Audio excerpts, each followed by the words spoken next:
بڑی خونخوار قوم تھی، بڑی خونخوار، اس کو یاجوج اور ماجوج کہا جاتا ہے۔ یہ قوم اتنی خونخوار تھی کہ یہ درندوں کو بھی کھا جایا کرتے تھے۔ اتنے لمبے چوڑے ان کے قد تھے، اتنے زیادہ طاقتور تھے کہ سانپ اور بچھو بھی کھا جاتے تھے۔ یہ نکلا کرتے تھے سبزے کے دنوں میں تو ساری کھیتیاں اجاڑ جاتے تھے، ہر چیز تباہ کر جاتے تھے، حتیٰ کہ انسانوں تک کو کھا جاتے تھے۔ تو حضرت ذوالقرنین جب وہاں پہنچے، اللہ تبارک و تعالیٰ نے انہیں ان مظلوم لوگوں کا مددگار بنایا جن پر یاجوج اور ماجوج کی قوم ظلم کرتی تھی۔ انہوں نے آپ سے کہا کہ حضور مہربانی فرمائیں، اس قوم سے تو ہماری جان چھڑائیں۔ آپ نے فرمایا تم میری مدد کرو۔ انہوں نے کہا حضور کس طرح؟ فرمایا بس جسمانی طور پر میری مدد کرو۔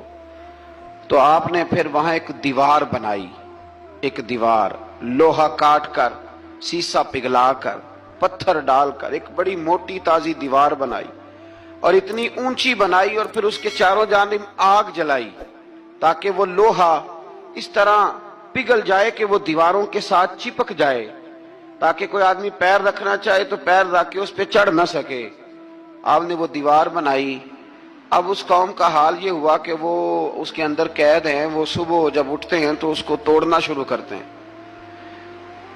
توڑتے رہتے ہیں، تو جب شام ہوتی ہے تو ان میں سے ہر روز ایک شخص کہتا ہے اتنی رہنے دو، باقی کل کریں گے۔ لیکن جب وہ سویرے اٹھتے ہیں تو اللہ تعالیٰ اس دیوار کو پھر سے مضبوط فرما دیتا ہے۔ نبی کریم علیہ الصلوۃ والسلام نے فرمایا قرب قیامت میں ایک وقت آئے گا، قیامت کے قریب جا کے ایک ٹائم ایسا آئے گا کہ اس مخلوق میں سے ہی ایک شخص پکارے گا اور پکار کے کہے گا کہ اب سو جاؤ انشاءاللہ۔ اللہ ان کی زبان پہ جاری کہے گا اب سو جاؤ اور سویرے انشاءاللہ یہیں سے شروع کریں گے۔ تو فرمایا وہ چونکہ انشاءاللہ کہیں گے تو پھر اللہ تبارک و تعالی اگلے دن اس دیوار کو وہیں پہ رکھے گا جہاں رات کو انہوں نے اسے چھوڑا تھا۔ اگلے دن وہ توڑیں گے تو دیوار ساری ٹوٹ جائے گی، اور پھر اللہ تبارک و تعالی کا فضل ہوگا تو مسلمان کی طرف وہ بڑھیں گے، وہ قتل و غارت کریں گے، پھر سے وہی درندگی کریں گے۔ تو پھر حضرت عیسیٰ علیہ السلام ان کے لیے دعا کریں گے۔